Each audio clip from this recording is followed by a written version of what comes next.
Au moins azo sala ko changement de GIE awa.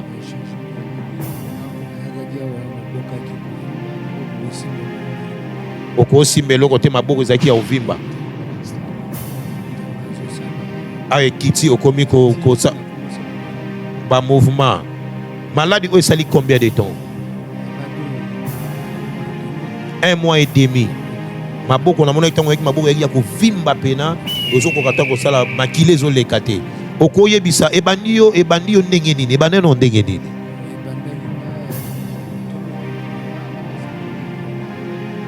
OK. Bato musupe batushaki déjà maboko yango ba simbi changement ya kité. Ebando vimba kaka.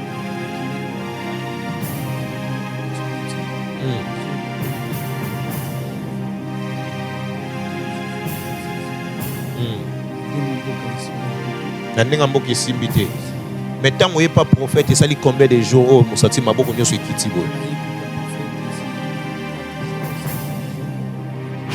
Aïe 4 jours à 5e jour maboko ekiti. Aïe. So yo luka kabana ba vivre. Domaine oyo sa nango wana nde diable yaka ko bebisa. Diable bebisa lo musuta yebi ke mwana mwasi akoti libala na ko kanye mabota te. Mwana mwasi auto si sa classe, mobalo si classe na ko kanga ako sala te. Ndozo mona ke papa prince ata chauffeur. Ba yelinga ye ka dimanche. Babi nanga papa tala akyo atso malade ozo e ba source nango te. Nzokandeza il y a des gens qui ont derrière ça. Alors tout ça na posaté, tout ça ba spectacle otanga ba kombo batu. Déjà na expliquer qu'il y a des gens coulisses tala. Tout temps ba kombo mutasalo eza boy. Wona eza ba ventir. Problème eza ya kombo ya mutasalo pas cité. Problème eza ya mutu waza au terre ya maladie na hôtel. Parce que il n'est pas plus que Jésus. Le nom de Jésus est au-dessus de tout nom. Problème nangeza la kanga prophète trésor ezaka guérison de la vie ya mutu. Muta pika a témoigner grandeur en Zambé. Tala maboko mutu de ba police akiam. Micro poussez micro na yo. Yo na linga ko yo seka katango oloba. Poussez-moi micro liboso. Sango malamu. Histoire na yo za moi compliqué. Est-ce que to ko mona non lokolo wana papa? Histoire nous a vrai compliqué. Vrai compliqué tout mon non lokolo wana. Beta non histoire no tala ne banga ba. Tala makambo zo salema.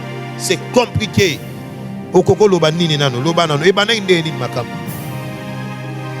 Comme na kokola moto au premier niveau toujours attaquer moto par rapport à étoile na ye. OK, oui.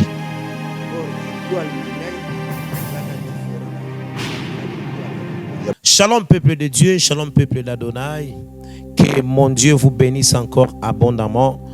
C'est bien moi votre frère, le prophète Trésor Lobanga Aigle Royal de Brazzaville. Alors, na yeli susu liboso na bino pour notali sabino que notre Dieu est vivant. Le Dieu de la Bible est vivant.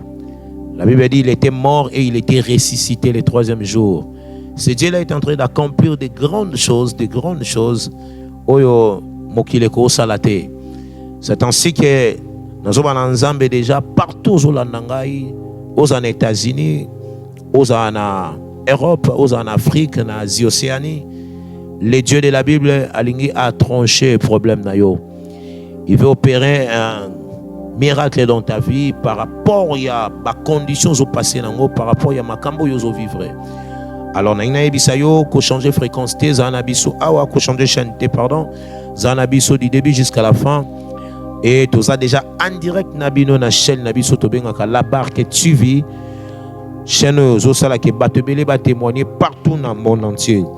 Yo moto Rolanda biso parfois on a problème aux déranger aux anxokimia. Sache-le que Dieu a continué à katanda kuna lelo pour appeler ça yo solution, appeler ça yo guérison.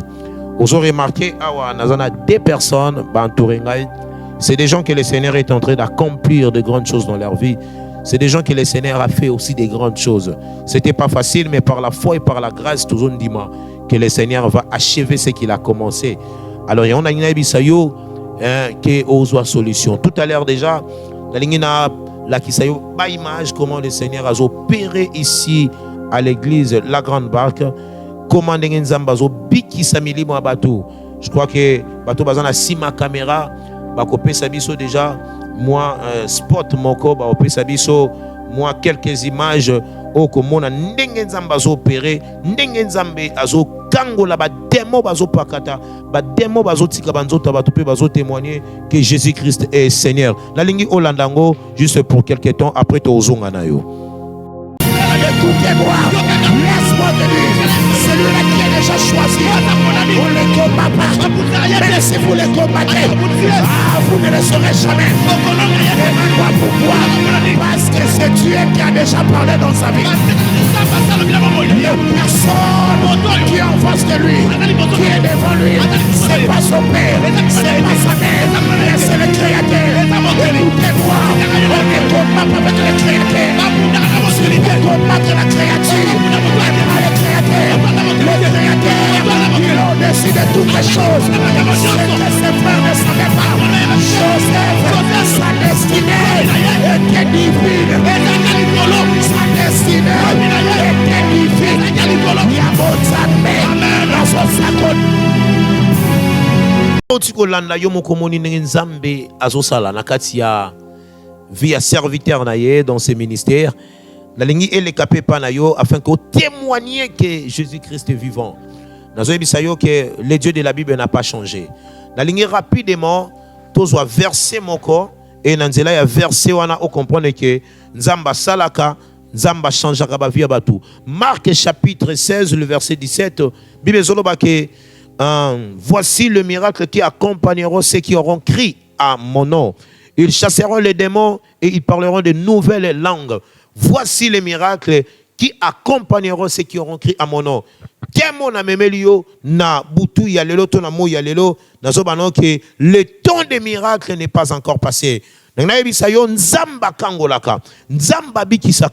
il y a une chose, si tu as besoin de vivre la main de Dieu, de vivre le miracle dans ta vie, la seule chose à faire, la seule chose que le Seigneur te demande, c'est la foi. Lorsque tu as la foi est la pièce maîtresse. Il y a Nzambe, oui mais makabika moi na kati ya via bana bato, na via bana bato. Oui mais makabika moi na via bato nyonso obandimela Nzambe. C'est ainsi que le Seigneur te demande la foi. Pourquoi? Parce que Bible zoloba que la foi est une ferme assurance. Hébreux chapitre 11 le verset 1er, la foi est une ferme assurance des choses qu'on espère, une démonstration de celles qu'on ne voit pas. Bakanga yo quelque part, foi na yo ekobimisa yo. Mbasu foi na yo ekobikisa yango. Diabète, foi na yo ekokosala ki diabète kende. Sida, nanzela foi na yo ekoko kende. Ba dossier kangama ozobundezo simbate. Mariage ezate célibat, foi na yo ekobimela au mariage. Le sifika ka ondima. Mais il faut que la foi là soit basée sur le nom de Jésus. Pas sur le nom d'un homme de Dieu, pas sur le nom d'un prophète, mais sur le nom de Jésus. Parce que c'est Jésus qui guérit à travers ses serviteurs. Aujourd'hui, il y a beaucoup de réalités. Mensonges commis trop. Alors nous les autres là, nous avons réservé pour la vérité, nous avons réservé pour nous témoigner dans le vrai, tout le vrai. J'ai reçu pas mal de gens ici.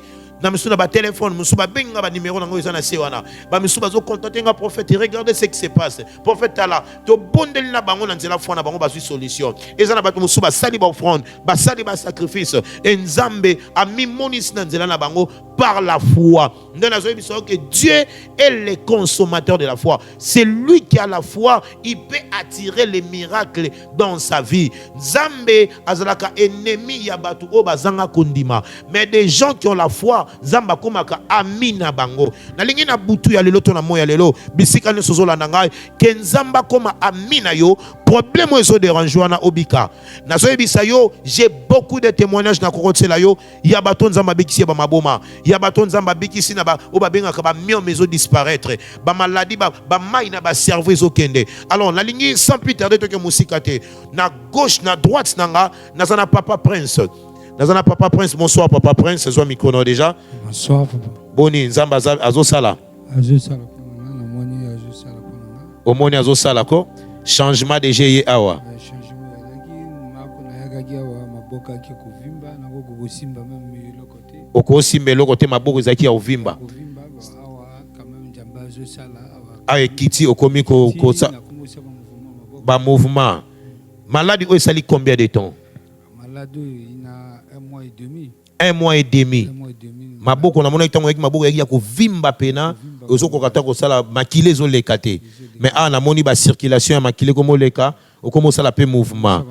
Okoyebisa ebandi yo ndenge nini ebaneno ndenge nini. Bon ebandaki nga yaki mo ba bouton ekobimanga nakasaki ki ya microbe mais OK. Qui microbité te fur et à mesure ya kaprale. Batu musupe batushaki déjà maboko yango ba simbi changement ya kité. Nakindaki côté batu ba simbaki changement ya kité. Ebando vimba kaka. Nakindaki l'hôpital nakomela un type d'éthique ils ont répondu après il fallait nakende côté mosusu basalisa ngango na ndenga mboka esimbaki bete. Na ndenga mboka esimbi te. Mais tant que pas prophète, ça lui combien de jours oh musati maboko nyoso ekiti boy. On a écouté prophète ici il y a 4 jours au 5e jour maboko ndekiti. Aïe aïe aïe aïe 4 jours à 5e jour maboko ekiti. Aïe aïe aïe aïe aïe aïe. Siko okoloba nini pona bana nzambo bazo landa biso nyoso tu. On a koloba ke to landa elongi nzambe. Nzamba za munene. Merci ozoka papa prince ya message na micro te message na mambo télé te. Alobi nzamba za munene to landelongi ya nzambe. Bien aimé, c'était pas facile. Tant papa yena loboko yo kokopusa na pembeni te. Okopusa na te. Papa aza chauffeur. Alors, tant on continue à profondeur, on a compris qu'il y avait des gens derrière. Pas si oazomona. Ba vanda ki na sima na ngo alobi ke bon. To vandi se na ndako ko simba sous volonté. Ozomona. Diable akotake yo kaka place oyo yo olela kambongo. Place oyo lukaka bana ba vivre. Domaine oyo za nango wana nde diable yaka ko bebisa. Diable abebisa yelo musuta yebi ke mwana mwasi akoti libala na kokanye mabota bota te.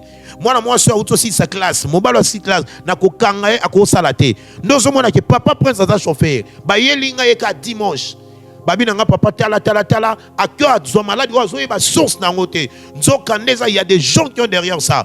Alors tout ça na posaté tout ça ba spectacle otanga ba kombo batu déjà na expliquer qu'il y a des gens coulisses tala tout temps ba kombo mutasalo eza boy wona eza ba ventir problème eza ya kombo ya mutasalo pas cité problème eza ya mutu oza terre ya maladie na hôtel parce que il n'est pas plus que Jésus. Le nom de Jésus est au-dessus de tout nom. Problème na ngeza la kanga prophète trésor ezaka guérison de la vie à mutu.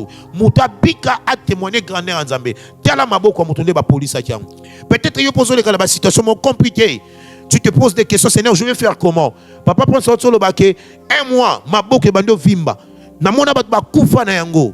O eza malade ba benga ya zona. Ce que zui mutu na kati ezaka compliqué. Parfois pose la nangai. Tu as une maladie compliquée dans ton corps. Tu n'arrives pas. Au solo ka ba médecin mais so simbate. Il y a quoi expérimenter grandeur en Zambé. Benganga na ba numéro eza na sewana. Je suis le prophète trésor Lobanga. Aigle royal de Brazzaville. O benga na ba numéro ano kota contact na ba numéro na WhatsApp. Et na so yebisa yo oko témoigner pe grandeur en Zambé. Komelanga na WhatsApp. Yo partout zali na koyamba yo. To ça na deuxième témoignage. To ça ngo awa. Papa Boni. Sango malamu. Tia micro poussez micro na yo. Yo na linga ko po yo seka katango oloba. Poussez moi micro liboso. Sango malamu. Histoire na yeza moi compliqué. Est-ce que tu comprends non lokolo wana papa? Histoire nous a vrai compliqué. Histoire nanga est vrai compliqué. Vrai compliqué tout mon non lokolo wana. Parce que Beta non histoire non tala ne banga ba je sais pas. tala makambo zo salema. C'est compliqué. Okoko loba nini nano loba nano e bana inde nini makambo yo. C'est très compliqué parce que nga en principe na libota na ngai to abso mingi côté papa bota biso mingi plus de 10 OK. disons dans 17 et 18 mais na libuma maman na biso nga na allons 5e position. OK. Chiffre 5 5e position. Matsa micro poto yo ka moi bien. Mais chose curieuse c'est que kokola entre papa na maman bon bene na ngai déjà basi ba devonsaki ba komaki na ba service na bango tout. OK. Nga mutinaka kotikala net nazo batela ba puti. Nazo kola kana bango ba mouvement tout oya ba malade ba nini ngai mutu nako sala siku. OK. Surtout papa. OK. Euro nalaka na papa sonani ensemble.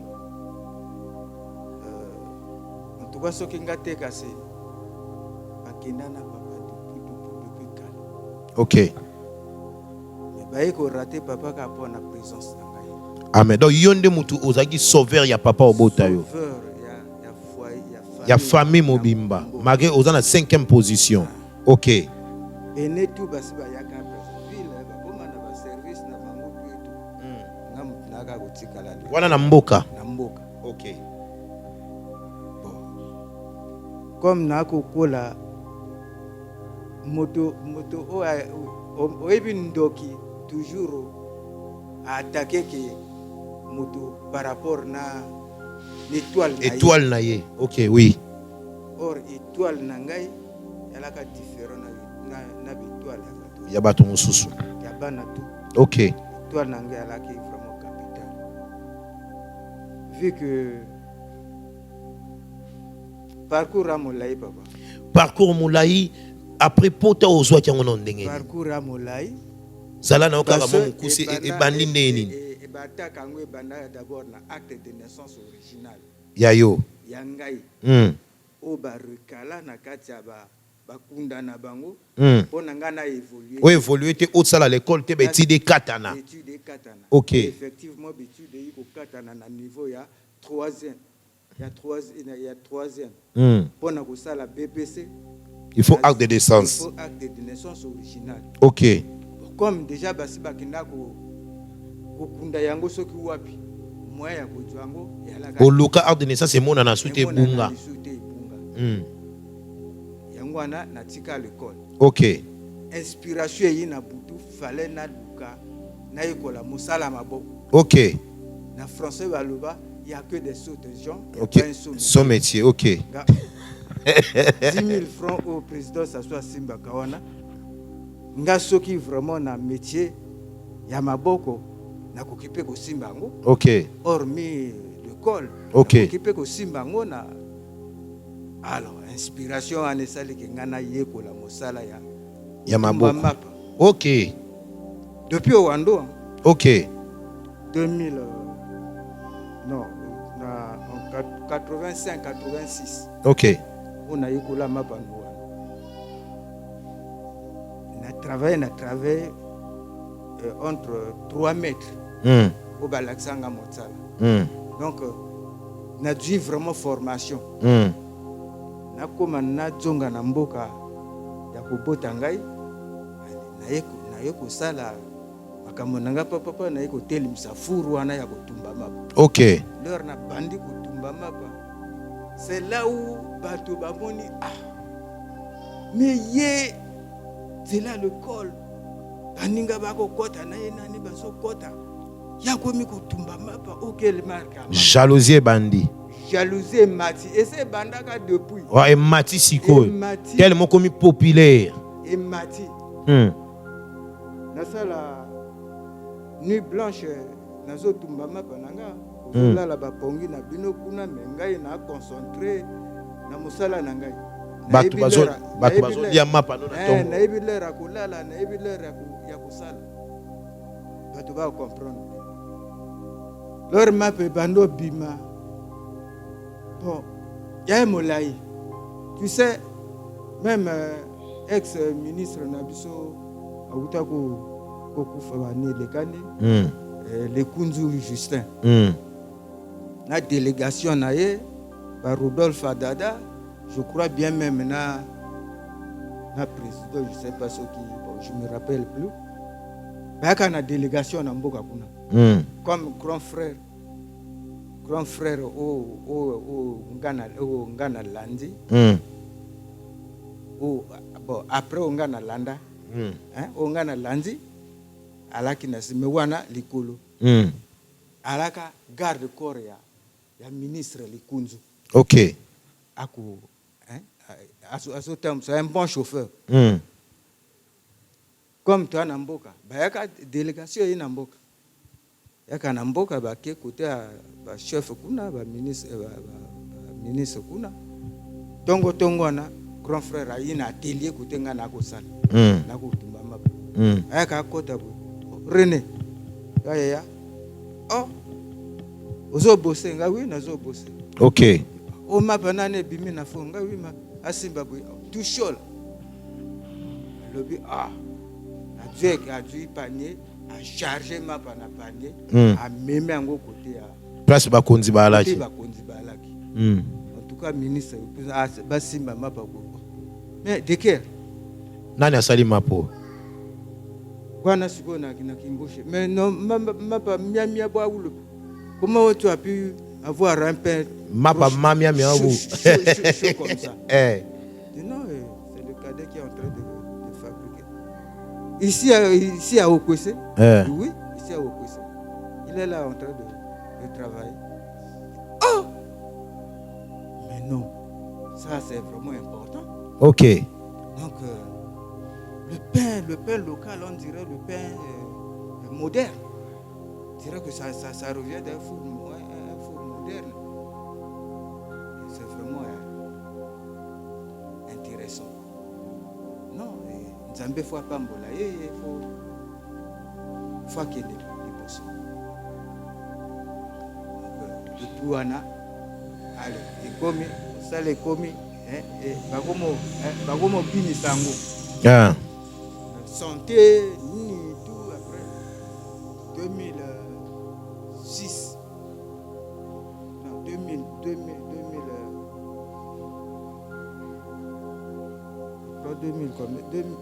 2006. Kende ka to comprendre. Donc santé banda yoka depuis mukolo wana. Depuis wana donc Yomo tolobaka que le diable c'est un menteur, c'est la papa. Le diable c'est un menteur. Diable a une jalousie, soka moni mutalanga évoluer à kotaka et puis qu'il faut détruire santé na ye pour eloko bango ba moni o ezana bénéfice na avantage à vie na et ça les mater. Maintenant pota oyo oswa ki ndenge nini. Donc douleur et bandi. Allez, et bando vimba. Et comment que mon nene ndenge nini tango vimba ki. Mais cuisse et baloleti. Donc cuisse oyo et ye awa. Donc et comme mon nene ndenge cuisse là. Comme net cuisse même koneka cuisse. Et l'équipe même cuisse. Vraiment. Donc awa ezaya ko kita, awa ekiti. Awa ezaya ko kita par rapport à ndenge ya lati. Ya ndenge bandeli. Ndenge bandeli nango ndenge comme mon nene. Awa siko ekiti. Et ko sila presque ko sila. Comme Nzambe. Que Dieu soit loué d'abord. Na lingi na sambela pona bango. Na sambela pona bango afin que Nzambe asala suya okamwa. Pesanga bouteille ya l'huile, po pesanga mafuta oyo soki na sambeli yo na mafuta oyo. Soki mafuta e touché corps na yo partout ozali na tinda mafuta oyo na tinda kango partout. Soki na sambeli yo na mafuta oyo zomona ngo eza composé à tas eza ndenge nini ozwa kimia. Sana sambela bokoso ba micro si na sambela pona bango boso ba micro présenter nga lokolo wana présenter nga maboko wana Fada Dieu de grâce dose ya lui na cheao donc ba bozonga na témoignage na o minene de josali baya koloba ke Nzamba bikisi na kombo na Yesu miracle za la partage na bango ba témoigner grandeur en Nzambe balobake tomoni Nzambe nanzela prophète trésor au nom de Jésus amen. Merci beaucoup Tikabiso bozala déjà M Soulibanda plateau te banden torosala na pesa message à Souka bovana binokuna. Toi qui me suis en direct de cette chaîne Otobengi la barre que tu vis et toi qui m'as suivi aussi nangana bana yo côté incrédulité longola incrédulité kotia motema na yo na incrédulité, appelle-moi après cette émission. Il y a beaucoup de témoignages.